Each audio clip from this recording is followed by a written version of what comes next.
to keep your composure during games, we need to be able to control your thinking, and we need to be able to control your attention. Now, both of those are pretty similar, right? And they are very closely related.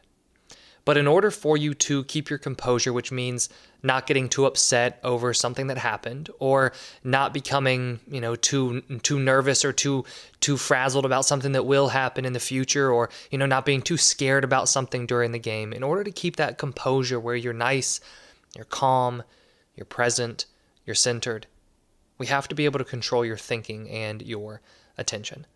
So what I want to do is I want to go over an example real fast of just a situation where an athlete would need to manage their composure.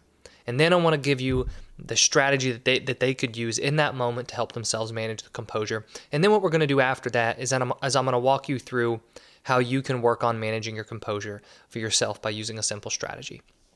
So the example that I have for you is a tennis player who is falling behind in points during a match, and they're starting to double fault. So they've double faulted once, and then the second time that they double fault, they get really upset with themselves. They get upset because they've just double faulted twice in a row. The opponent is winning. They're facing an opponent that they should be beating, but they're losing, and now they start to lose their composure. So what ends up happening for them is that their thinking goes all over the place. They start beating themselves up. They have a lot of negative self-talk. They keep replaying the last double fault in their head, right? They just keep replaying it and replaying it. They then start to think about what everyone's going to say about them after the match because they were supposed to beat this person. All right, so their mind's going all over the place and they're having all of these different types of thoughts.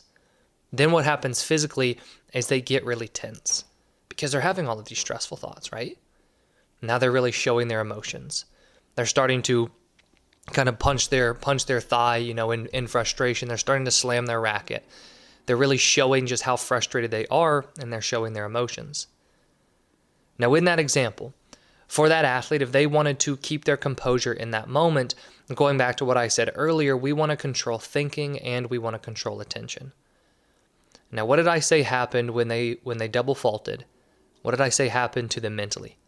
They started to dwell on that. Then they started to think about what will happen for the rest of the match. Then they started to think about what other people would think of them because they lost to this person who they are, quote unquote, supposed to beat. So you see how they are starting to think about all of these different things and how their thinking is creating this loss of composure. It's creating this frustration. It's creating this emotional overload that's taking place. So in that situation, they would want to be able to control their thinking, where they would keep themselves from thinking so negatively about themselves, keep themselves from thinking about the future quite as much, and calm their thoughts. In addition to that, they would want to control their attention. Now, their attention is all about what are they focused on going forward within the match. If they're focused on how they don't need to mess up again, or they can't mess up again, or they can't lose this next point, or they can't double fault again, then they're likely to experience more tension. But if instead of that, they were thinking, just something very simple for themselves, like, I've got this, trying to have a little bit more positive self-talk, but more importantly than that, if they were able to keep their attention more present on this point, they'll find themselves be more relaxed. So when it really comes to being composed for yourself, building off that example, it involves us controlling thinking so that our thinking doesn't get the best of us and run all over the place, and we start to experience all of these anxious and negative types of thoughts that really are at the core of this loss of composure.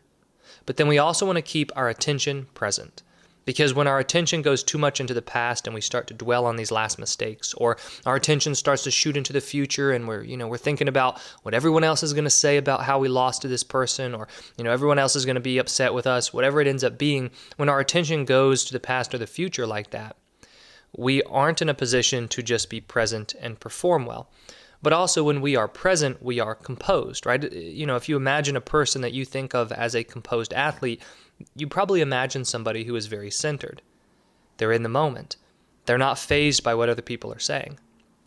They don't dwell on mistakes. They're not too worried about what will happen. They're just in the here and now, right? And so that's why I say that being able to control your attention is so helpful. So what can we do in terms of an actionable strategy to take these ideas of controlling your thinking and controlling your attention to help you be more composed? Well, what you want to do first is you want to make sure that in these moments when you start to lose composure, your thinking is the first place that you look to. Right? It's the first place you turn to help calm yourself down. Now, this is a very difficult thing to do, right? There's no way to, get around the fact that it is a challenge when you are getting so frustrated to even in the first place, recognize what you're thinking and become aware enough in the moment to say, all right, I need to try to think something different. But once you're able to do that, then you have the challenge of saying, all right, let's just calm down. Don't worry about that. I've got the next one. I know I can do this, right? Try to take control of your thinking. That's going to be the most helpful and the most powerful thing for you to do in that moment, is to be able to control your thoughts and step in and try to have more conscious thinking, use some positive self-talk, some calming self-talk in that moment, just to keep you composed and to keep your mind calm. The other thing that you can do is you want to turn your attention onto your breathing. So you want to use either some count breathing or conscious breathing, where you just focus on your breath. Try to be present with your attention going into the next point, the next play, possession, whatever it ends up being.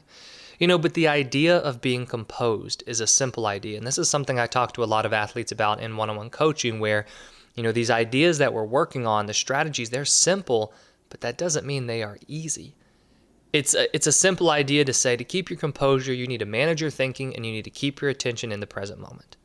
It's a very simple thing for me to say, but I know it's incredibly difficult to actually do. But when we have a simple approach like that and a simple strategy, it's easier for us to apply it in the moment.